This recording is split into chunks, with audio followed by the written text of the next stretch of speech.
Good day and welcome to this edition of Tourismus Namibia, where as always we bring you a couple of interesting topics, then we turn to destinations, and this time I've got a bit of a different angle there, and then obviously under To The Point we bring you some news, a specific news item. My name is Frank Steffen. I'm the editor of the Allgemeine Zeitung and for that matter also responsible for Tourismus Namibia.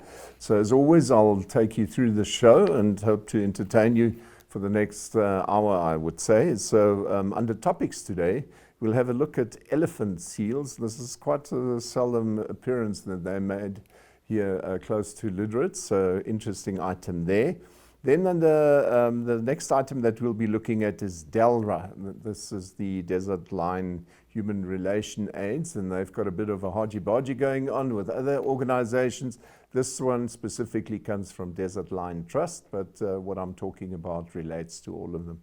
And then finally, we bring you a special something about Dr. Stefan Getzen. He was able to find out what these fairy circles are all about. Quite an interesting item, intriguing item, I must say, because many people don't really know what it is all about. And then under destinations, like I said, today we'll do it a bit different.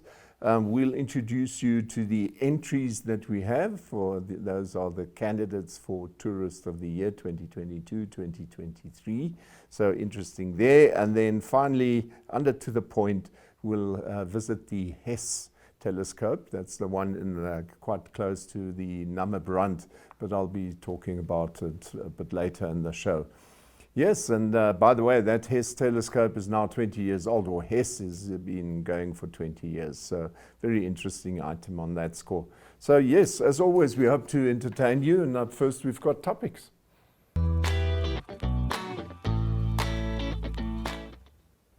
Right, welcome back. And like I said, it's a couple of nice topics we've got this week. Up first, we've got what they called a fat surprise. This was something posted by the Lüderitz Marine Research. And they said on their internet page, they said during a visit to Baker's Bay, which is about 120 k's south of Lüderitz, we encountered a young southern elephant seal female, Mirunga leonina, and you can look at the face, then you know why the leonina comes in. Resting on the beach amongst Cape fur seals. Although very young, this elephant seal was in a very good condition and the bulk of its body dwarfed the largest fur seal on the beach. So they're talking of regular records of elephant seals temporarily visiting the Namibian coastline. They talk of 1 to 3 reported sightings per year, but they all come from very far away in the sub-Antarctic, apart from a tiny colony on Gough Island, which is almost 3,000 kilometers away. The main population in the southern Atlantic is found at South Georgia, which is almost 5,000 kilometers away, and in the Indian Ocean at Marion Island, 3,000 kilometers away. So these animals are mainly found much closer to the Antarctic, obviously because of their size, and they are no more than really fat. So they said the southern elephant seal is the largest true seal and holds many records. The adult males can reach nearly 5 meters in length, weigh up to 4 and 5 tons before the breeding season. Just imagine, this is like an elephant. Probably why they have that name, also elephant seal. So while the adult females can only reach a weight of 400 to 900 kgs. So this is what makes them one of the most sexually dimorphic species in this group, with adult males between 8 and 10 times bigger than the females are on average. So quite an interesting piece of information, and yeah, they almost look at you like as if it was your dog or a puppy. But anyway, up next, a bit of a contentious issue, DELRA. It's the Desert Line Human Relation Aid, and they this week on their Facebook site posted something, and you could clearly see that they were aggrieved. So they said their pride of lions have attempted to catch livestock in bright daylight at Otjihavera, just east of Palmwag Lodge. The 3 herders chased them off successfully, but also feared for their lives, as one herder had been reportedly chased or challenged by the lions. So it's unclear as to why the herders had not been warned or the lions had not been preemptively chased off by those NGOs who demand to have exclusive access to the satellite collar positions of the lions. This is obviously meant in a sarcastic way, but this is what I'll be talking about a bit later. By the way, that the video is from Desert Lion Trust, and we'll come back to these sort of things. So given the large funding and new vehicles donated to manage human-lion conflict from corporates like B2 Gold, Lion Recovery Fund, Tosco and others, surely the very few remaining conflict-prone lions should have all been collared and monitored closely by now. So this is the question raised by Delra. And they further say reactive management instead of preemptive action will only lead to negative sentiments, leading to more lions getting killed in that area. It is not as if the dwindling population can sustain more killing. So our plan included the participation in human-lion conflict management by strategically positioned lodges like Palmbach Lodge, who in this instance could and would have chased off the lions timeously if afforded the positions of the satellite collars programmed as a geofencing tool.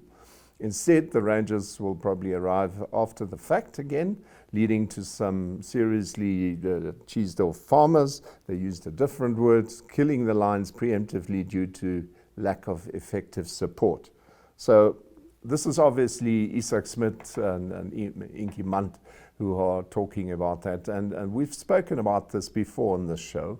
And our problem was that somebody like Delra, who clearly lives for and loves these lions, they're being excluded from many of these projects. Initially, one often had the impression that it was the Ministry of Environment, Forestry and Tourism that had a bit of a problem with them, but then later on it turns out that some of the suppliers of the collars have a problem with Delra. Now the problem where it comes in from me is you've got Desert Lion Rangers, you've got Desert Lion Trust, you've got the MEFT suppliers, you've got, like you said, the supporters who finance the people looking after these animals. And so I found it sad that when people speak truth, that they are not being respected for it, and especially then included to make sure that at the end of the day, the best result comes out. Instead, you now have this infighting. This guy doesn't like this one has a problem with the next guy. And instead, if they carry on this way, you will ultimately find yourself in a position where corporates will just reduce the support because they cannot be seen to be included in something that just has infighting all the time. So while I totally respect the comment of Delra, I also feel that all of them need to come together again. And I seriously feel that the ministry is failing a bit on that score. They should get all these people under one roof and say, listen, boys, if you tell me that you will leave the group if I include person X, Y, or Z, then please leave now.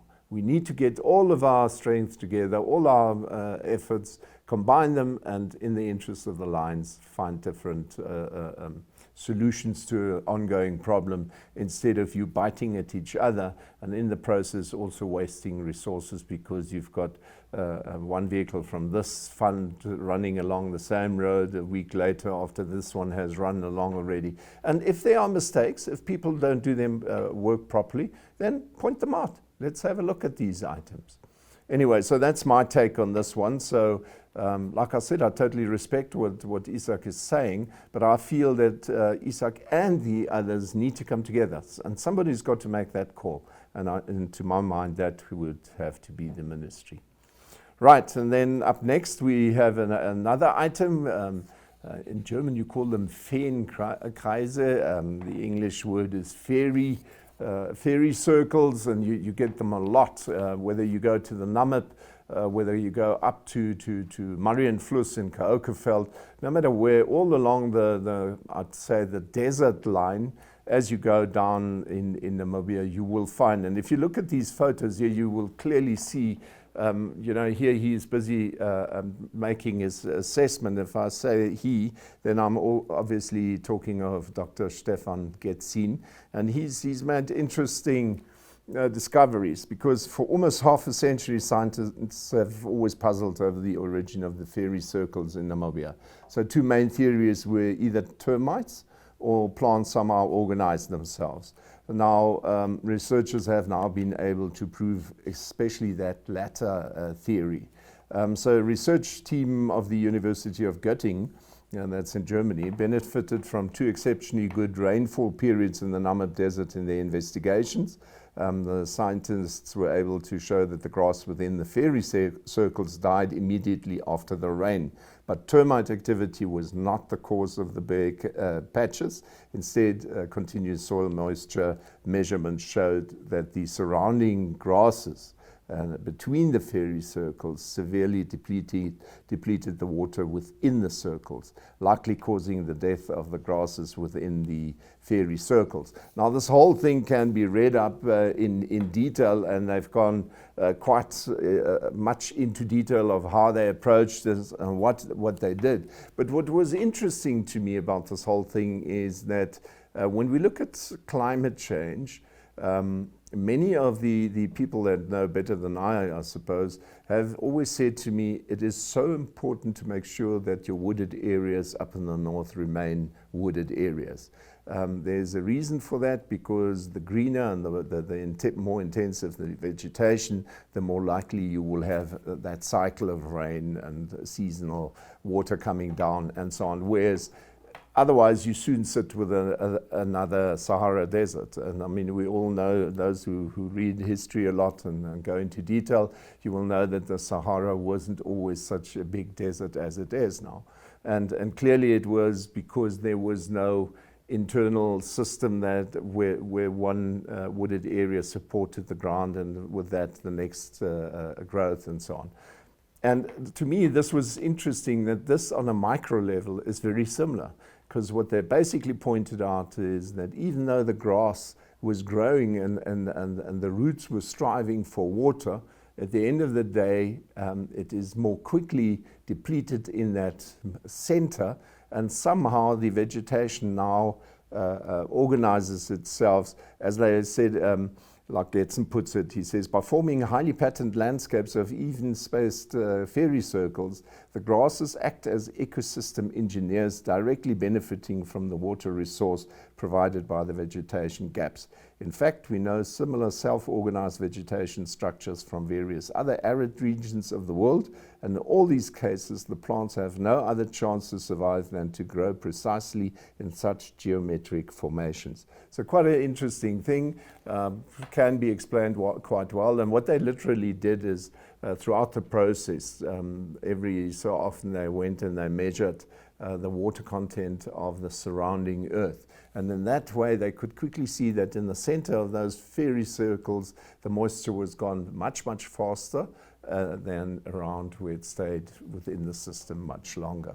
So interesting on that. So there goes your fairy circles about the man from the moon having come down and done some funny thing to our little earth. Right, and those were our topics for today. Up next, we've got destinations.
Right, like I said earlier, today I approached the whole destinations item much differently.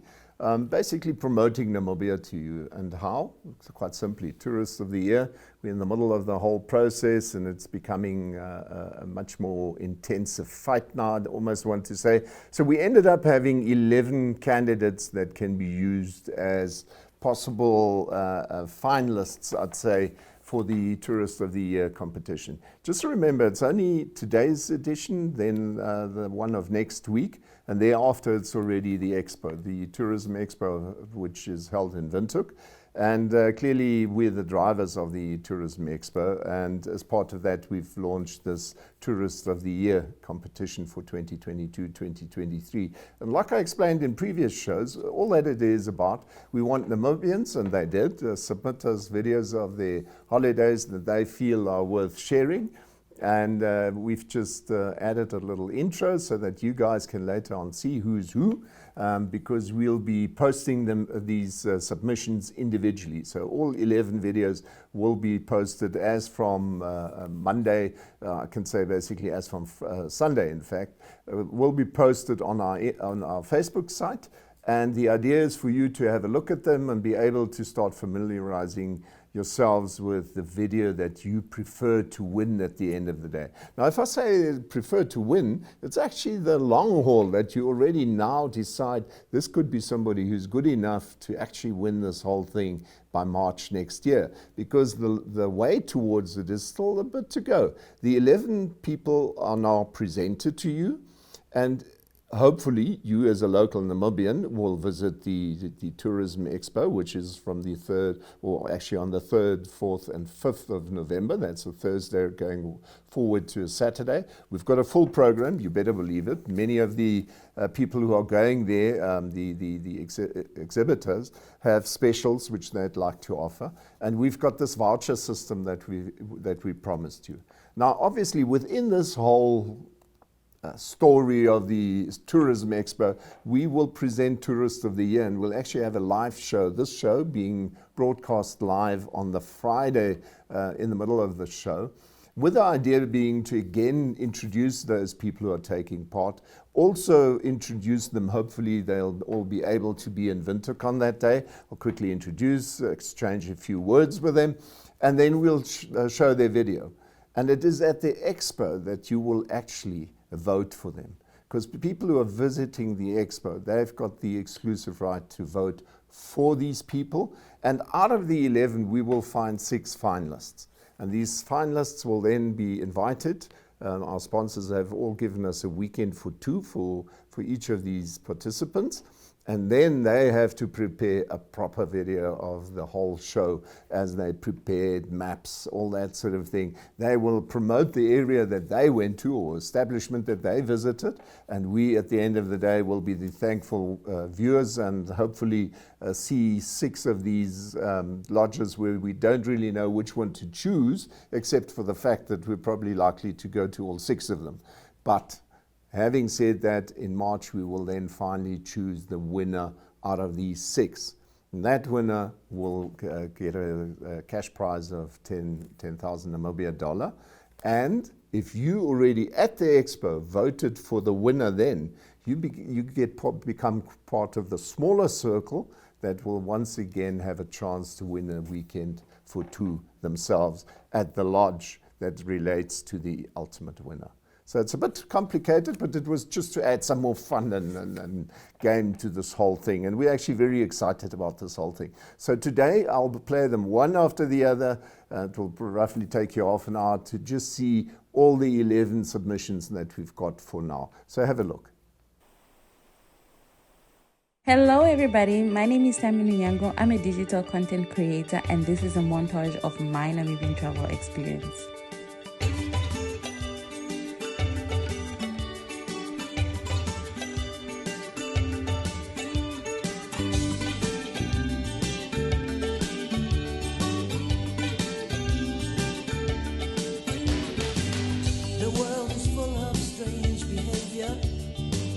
Every man has to be his own savior. I know I can make it on my own if I try, but I'm searching for a great heart to stand me by. Underneath the African sky, a great heart is standing by. I'm searching for the spirit of the great heart to hold and keep me by. I'm searching for the spirit of the great heart under African skies. Sometimes I feel that you really know me. Sometimes there's so much you can show me.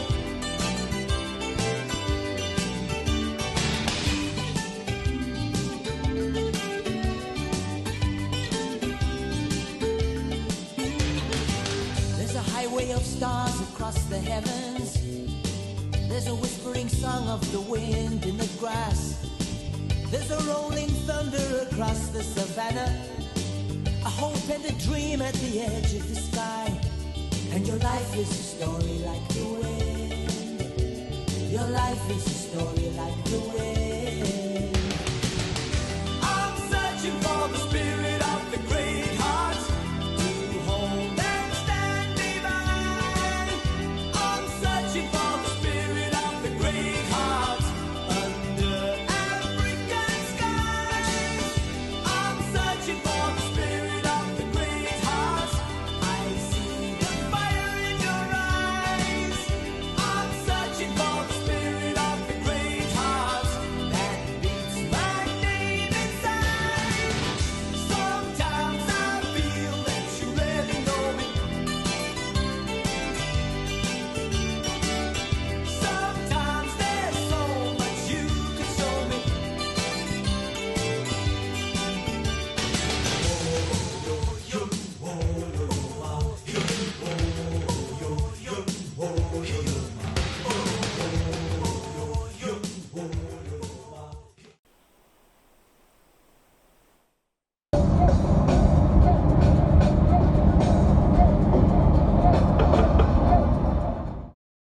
The coast of Namibia is known for stunning views of where the desert meets the ocean, where you can experience boat cruises, camel riding, and quad biking up the dunes, as well as breathtaking views at the top of Dune 7.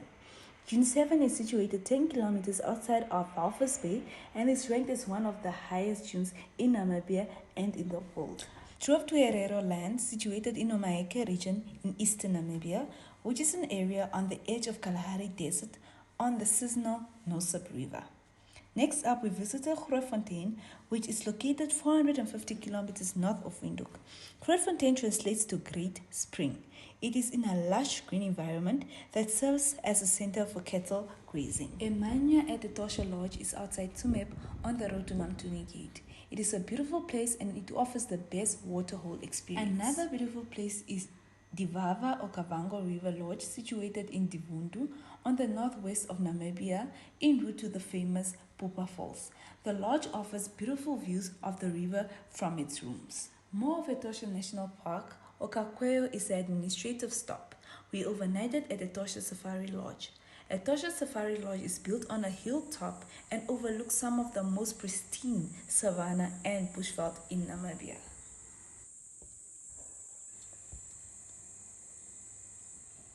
We continued on to Dolomite Camp, which is an artistically designed lodge that has an infinity pool situated on a mountain. Crazy, right? Etosha National Park houses all kinds of wild animals.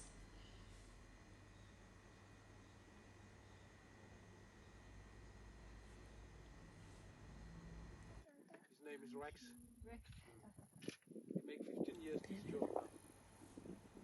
The wildcat feeding and horse riding was done at Dustin Brook, a commercial farm just outside Windhoek. Namibia surely has the most beautiful sunsets. While visiting Hentis Bay, we opted to go fishing at Mile 100 near Cape Cross.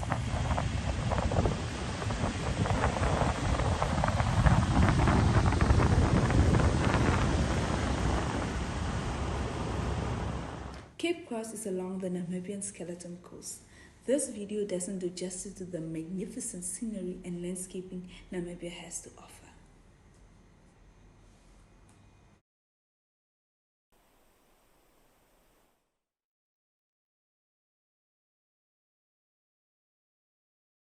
you send me the location, then I'll be right there. And make her come check you, my baby.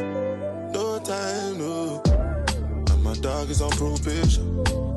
Another 5 years. And bring girls to his location. No time, no. Send me the location. This year about vacation. Flight catching, train taking. Soon as my nigga off probation. Your boyfriend's on a waiting thing, looking for one wish on a Ray J thing. I prayed that girl, outrageous thing, but she can't see cause I got shades and thing. Bare girls wanna throw shade and thing, no shade, what shade is your foundation in? Darkest grey, the shade I'm in, 49 more if your babes want sin. I had me a famous thing, goals and things, gains and things. My house party, a babe station. Girls wanna chase, it's a status thing. You send me the location, then I'll be right there.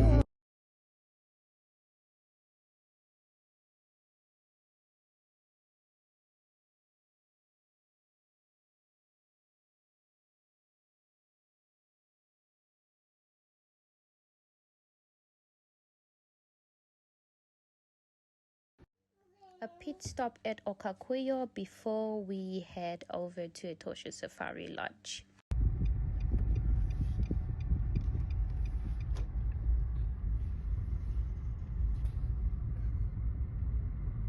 Yes. Yes. And then you start talking, oh, okay, what was come, we didn't see us today. Ihm das so vermittelt habe und das fand ich so geil, weißt du? Ja. Mama, das weiß ich. Ja. Ich bin ja eh schon immer, ich bin nicht.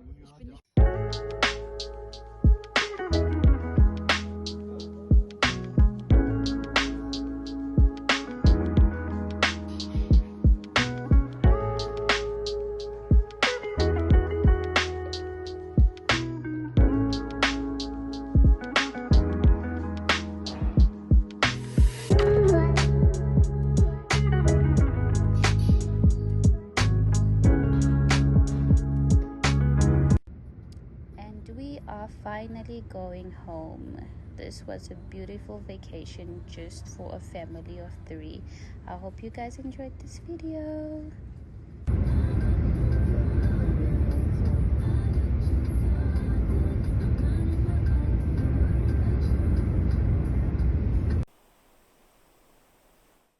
Morning, my name is Dapada and I would love to be your tourist of the year. Africa, oh, Africa, oh, Yanita, Africa, Africa, Africa, Africa, Africa, oh, Africa, oh, Yanita, Africa, Africa, Africa, Africa.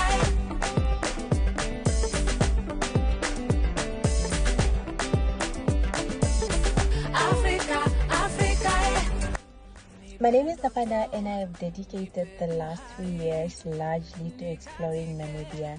I've enjoyed exploring with my loved ones, with my friends, with my family, with my partner, and I don't plan to stop anytime soon. Seeing the beauty of Dead Flay, the greenery of the Zambezi region, the beautiful sunsets just makes me want to not stop.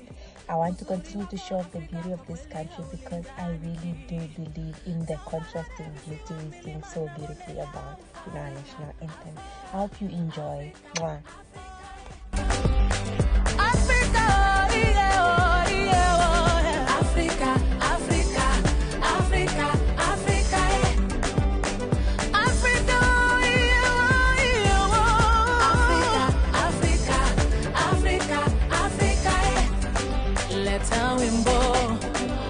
Pila so nikatiki, oh Africa, leta wimbo fungale so tukatiki, oh Africa, nipeleke Masai Mara, unionyeshe Sahara, na dua zwana mlima Kilimanjaro, Burundi na Rwanda, Congo, Zimbabwe, Nigeria.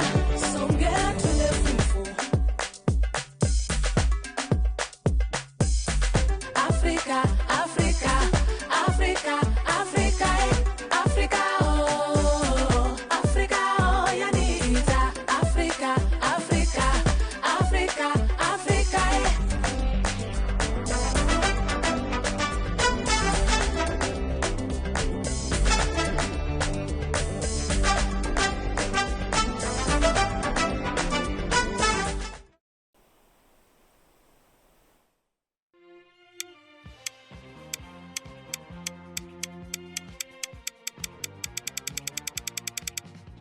This is Namibia, probably one of the world's most beautiful countries, with a lot of destinations and the most diverse cultures.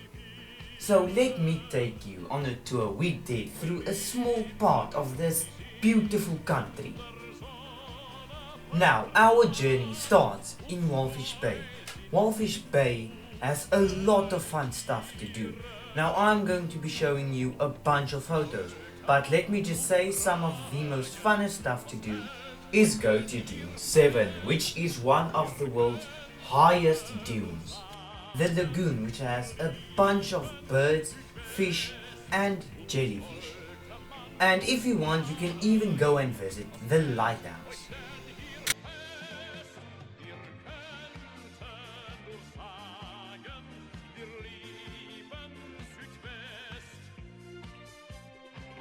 Now, our second stop along the way is Swakopmund.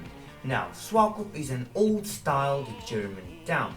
There are a lot of fun things to do, but two of probably the most fun things to do is walk along the jetty they have and go ride some camels. Now, after you have visited the coast, you can start driving inland. Now, after a bit of driving inland, you eventually come across a town called H.E.S.S. Now, after reaching H.E.S.S, we had to drive to another town called Omaruru, and the photos I am going to be showing you now is taken on the way to Omaruru.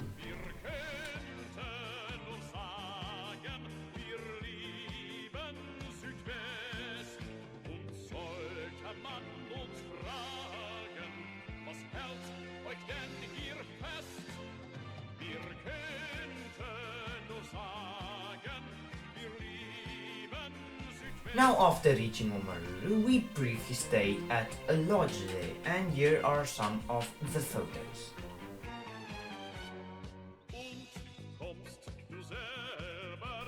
After a quick night's rest, we headed for our final destination, Irindi Private Game Reserve. And let me tell you, that was an absolutely amazing lodge. 10 out of 10 would recommend. So that was our trip through a small part of this beautiful country. I hope I convinced you enough to take a vacation here in Namibia and discover the wonders.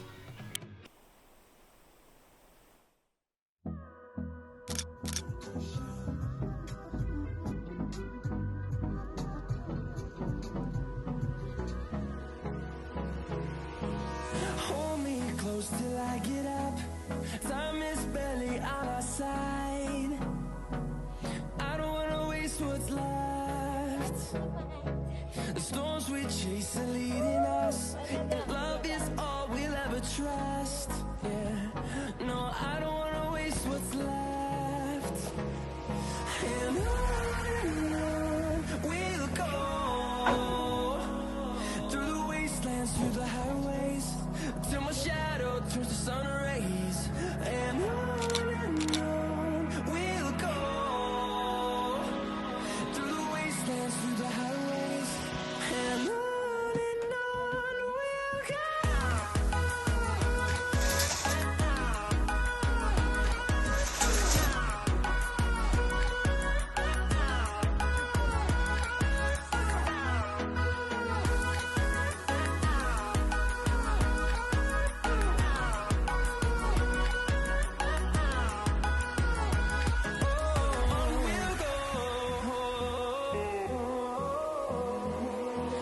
Finding life along the way, melodies we haven't played.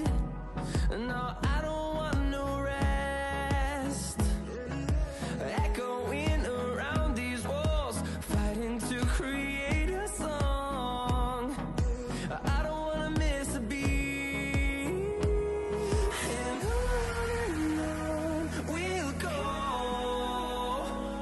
through the wastelands, through the highways, till my shadow turns to sun rays. And on we'll go, through the wastelands, through the highways. And on we'll go.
Welcome to Swakopmund, a town with vast open spaces, a rich cultural history, and a diverse environmental mix.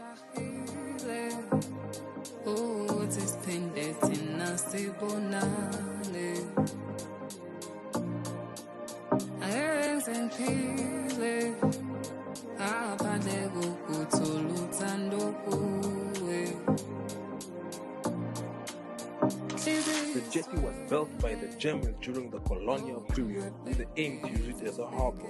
Today, it's one of the many tourist attractions of Swakopmund.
This monument is known as the Marine Memorial, which is dedicated to members of the 1st Marine Expedition Corps who died during the Herero War. Swakopmund, the heart and soul of Namibia.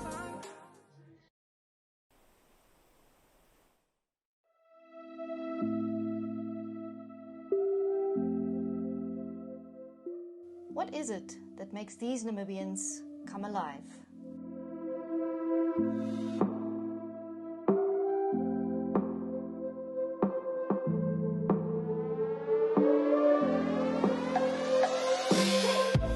Could it be these wide open spaces that stretch to eternity? Or perhaps it is knowing that we get to set our feet on the soil of the oldest desert in the whole world.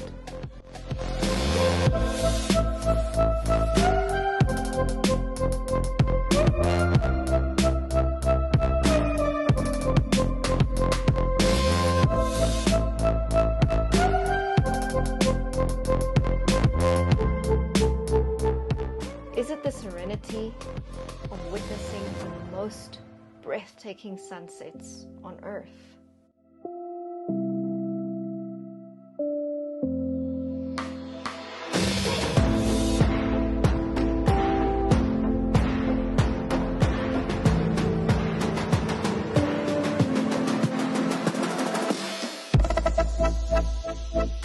It might be the fact that we still get to experience the wildlife in the raw wilderness.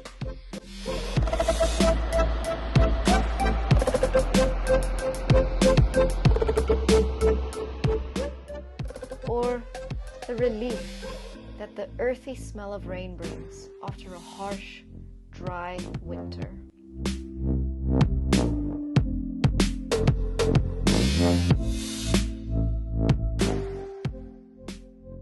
For many of us Namibians, we can never really, truly explain how alive we feel when we travel here.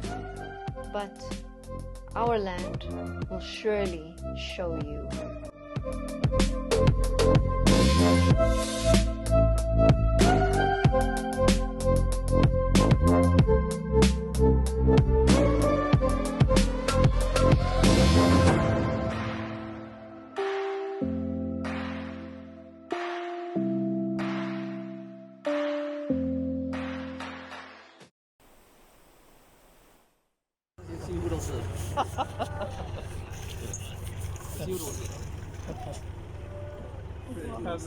所以它的这个，所以它的那个海狗边 So I was just telling them that the lighthouse you guys seeing there, so it was actually founded in 1932 by the South African government.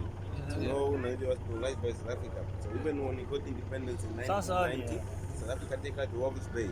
So only when Nelson Mandela became a president in 1994, that's when they released all the way to Namibia. So when it was found, it was at the tip of the peninsula. So now the tip is station all the way to the other side, because in the desert. So due to the strong wind that used to happen, due to the condition of the ocean, when it's dropping sand on land, it make it to increase like it's 1.2 meters per year. So it was actually, it's a warning to the seafarers that you approach to the land. So you need to be more cautious, otherwise you'll get stuck on land. And it's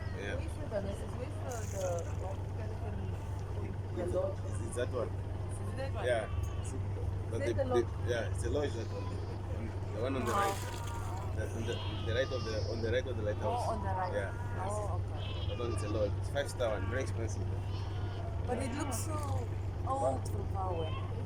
Yeah, but Ancient. you know. Yeah.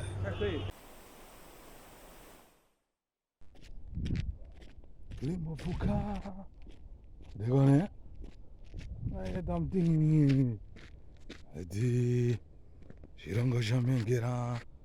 Shikashi shirongo shamengera. Yes ya. Tuko. Ya. Imbo. Vatikana. Yaro garu. Yo ya. To get it on.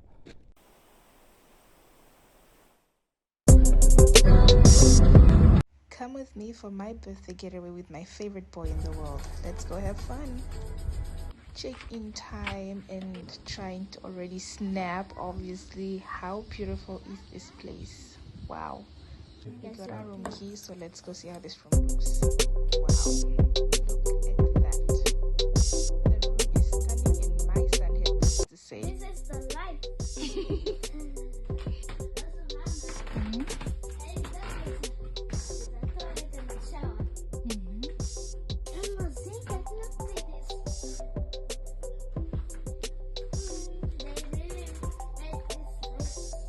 And just like that, y'all, you're getting a room tour by the boy.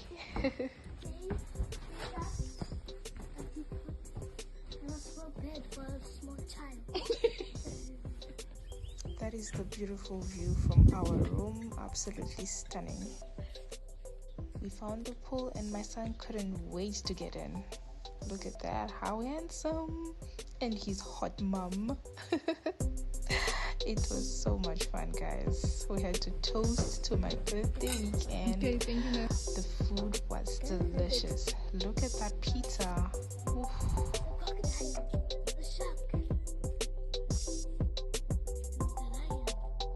An evening stroll around the lodge. It's so beautiful, so peaceful, so relaxing.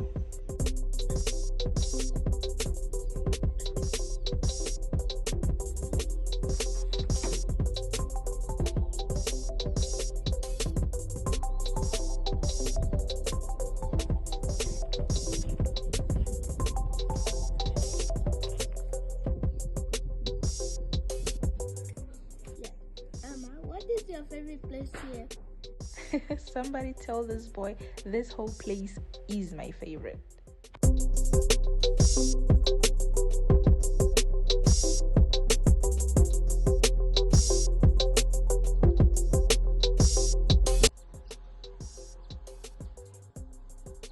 I'm a huge sucker for sunsets. Oh my gosh. Oh, beautiful nature. This is where you go when you just want to put your thoughts together.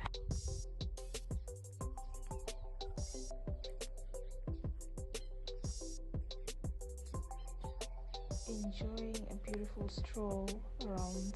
Look at how beautiful this place is.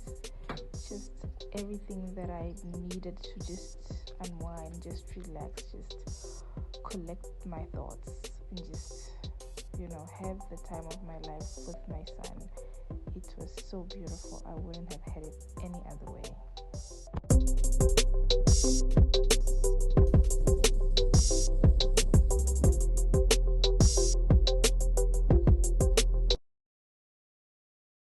Right, and those were our 11 videos that we got together for you. We just primed them a bit so that you are able to later make use of the number to start your voting process. But we'll advise people once they are at the expo, because remember, only if you're at the expo can you take part and actually vote for the winner. If I say winner, that winner will still be voted for in the future, but you'll at least help us determine the 6 finalists. Anyway, so that was destinations today, a bit different than the other days, but I needed to somehow fit it into the show, and I thought it was, yeah, really at the end of the day, they showed us destinations too. Up next, we've got To The Point. It was actually quite funny. Tia James, who's with me in the studio, when we started coming back now, that's why we had to break for a few seconds to retune our whole system. I was speaking German instead of English, which won't help you much. But anyway, so today we're doing it a bit different. We're having a look at the H.E.S.S telescope. They have their 20th anniversary in Namibia. Now, for those of you who don't know, if you drive out of Windhoek along one of the gravel roads that leads to H.E.S.S, you would go past the Kupferberg pass, then you'd go up to the as you reach the top of the ridge outside Windhoek, you'll be more or less on the height of where the farm H.E.S.S and the other farm is Klaratal are. There you find a turn off towards your left, south, and then you go downwards towards the Gamsberg Pass. And so you would basically follow the route towards H.E.S.S and those farms. But at the height where the road splits, where you can now either carry on to the Gamsberg Pass or you carry on to the Spritshoogte Pass, there around you'll find H.E.S.S. And H.E.S.S actually can be seen quite far away because it's a huge telescope. And so what happened, Yolanda Nell attended this 20th anniversary of the High Energy Stereoscopic System. That's what H.E.S.S stands for. And the observatory is operated by a collaboration of more than 240 scientists from 36 scientific institutions in 12 different countries. So those of you who always thought it was just a German enterprise or initiative, hold your horses, there are many more involved. Have a look at the video. In September 2002, the first of now 5 telescopes of the High Energy Stereoscopic System, H.E.S.S, was inaugurated in the Khomas Highlands of Namibia. Following a rapid integration of another 3 identical telescopes, the H.E.S.S array opened a new window to the universe. For the first time, true images of cosmic sources were obtained in the light of gamma rays with the highest energies that had ever been recorded from astronomical objects. This year, in 2022, they celebrate the 20th anniversary of H.E.S.S operations, a period during which this scientific research facility integrated further telescopes and continuously improved its performance. The experiment was planned, designed, built and operated in order to conduct fundamental research in a field that was just emerging 20 years ago. The field is known in some countries as astroparticle physics, as well as particle astrophysics. This is a field that was just coming up at the time when H.E.S.S was there. And having a fundamental aim of basic research means that our fundamental goal is in scientific knowledge. And I'd like to stress that because that's the most important measure by which we actually judge the success of the experiment. Now, of course, in pursuing this aim, successful basic research also generates many other benefits for the society.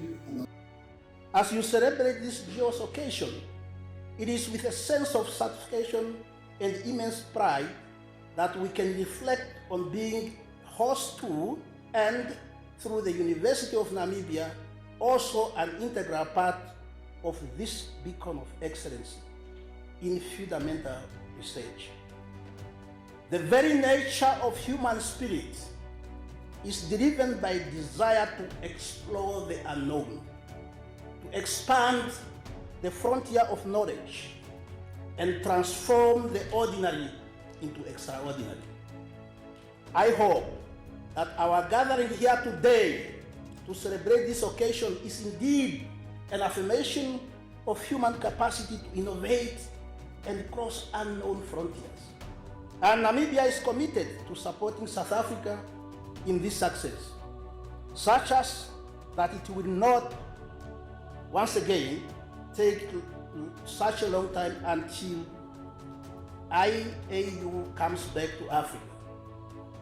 Namibia has meanwhile adopted her Science, Technology and Innovation Policy 2020 to 2030 just 2 months ago, that led to the adoption of Windhoek Statement of Artificial Intelligence in Southern Africa 2022.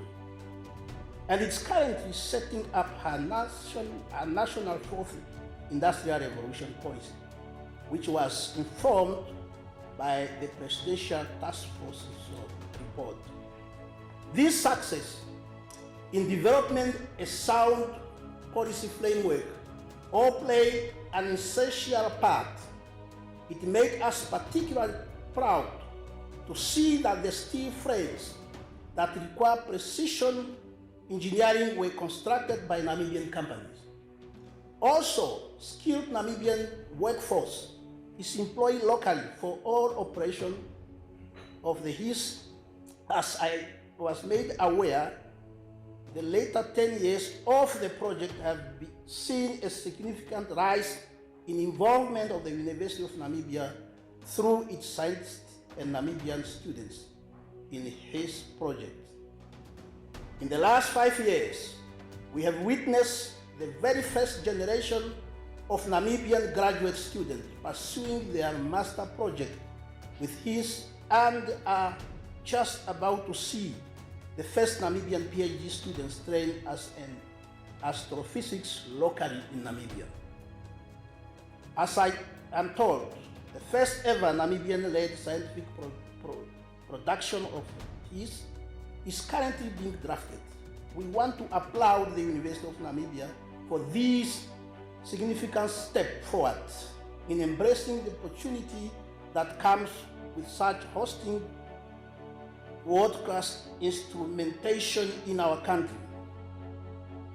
Yeah, so as director of the Africa Millimeter Telescope, the AMT, the telescope that we want to build on the Gamsberg Mountain, it was my great pleasure to be at the celebrations of the 20th anniversary of the H.E.S.S telescope, the project in Namibia, close to the Gamsberg Mountain, where we actually would like to build our radio telescope, the AMT.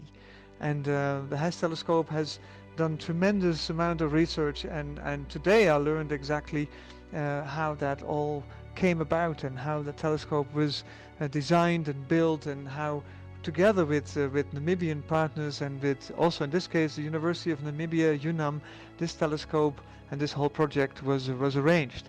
And H.E.S.S has made an enormous impact in terms of science, but also has created some impact on let's say the development of UNAM and even as the country as a whole. And I think that we as AMT project can actually really learn from how they have done that. We actually see a huge opportunity to work together with the H.E.S.S telescope project. So we are considering building this radio telescope, the AMT project, that has to be part of, will become hopefully part of the Event Horizon telescope, the network of telescopes that will image the black holes. But we would either place that telescope at the Gamsberg Mountain, which is close to the H.E.S.S site, or on the actual H.E.S.S site itself. And what we discussed today and also yesterday with my science colleagues from the H.E.S.S collaboration, from the UNAM, University of Namibia, and also from the University of Cape Town, that we could actually use the two telescopes, the AMT and the H.E.S.S telescope, in collaboration with telescopes in South Africa, to do what we call coordinated events of astronomical objects that show transient events, show flashes of light. Right, and that was H.E.S.S for you. Quite interesting, and I thank Yolanda Nell, my colleague, who submitted that video for us, and gives a bit of a behind the scenes look. And so if you're still interested, tomorrow they've still got an open day. I'm just not quite sure whether you can still organize it, but you might try. So Sundays they've got an open door policy for that day. So I think best thing is go onto the H.E.S.S site and make sure whether it's safe to still organize to drive out there on a Sunday, because it would be a shame if you drove all the way just to find out that it didn't work out. Yeah, and that brings us to the end of this week's show. I hope you enjoyed it, and we'll be seeing you again in 7 days' time. Keep an eye on our internet page, especially the Facebook page of Tourismus Namibia, where we'll promote the Tourist of the Year candidates, and also to remain informed about the upcoming Tourism Expo, I must say. We're very excited, deep into preparations and getting the final stands organized, and there's so much more, because there's also entertainment. On the Saturday morning we'll actually involve the SPCA. It's part of a sort of drive where we assist them for you to either pick up a dog, or alternatively you can even donate dog food there and whatever. But that's not all. On Saturday we also have the bridal competition, and so there are lots of side items. It's not only you going to have a look at the lodges and then going again. There's lots more to do. I know that there will be wine tasting and gin tasting and all that, even beer tasting. So lots to do at the expo, and most importantly, make use of the opportunity to get hold of that special deal for your next holiday, and hopefully you'll be the winner of one of these $1,000 vouchers, which are awarded to people who visit the show and who take part in certain initiatives, and hopefully your name will be drawn out of the hat. So anyway, it really works that way, that you pay for your holiday, you book it, you pay it, and the moment that you've done that, the exhibitor will notify us at NMH, and courtesy FNB and NBL, that's the First National Bank, and then obviously Namibia Breweries Limited. They've donated or contributed a huge amount of money so that we can basically make available 250,000 Namibia dollar $4,000 vouchers. Quite a nice little initiative by them for you, essentially. So come visit the Tourism Expo once it starts early in November. Right, and I remain until next week. We see each other again, same time, same place. Keep well. Bye.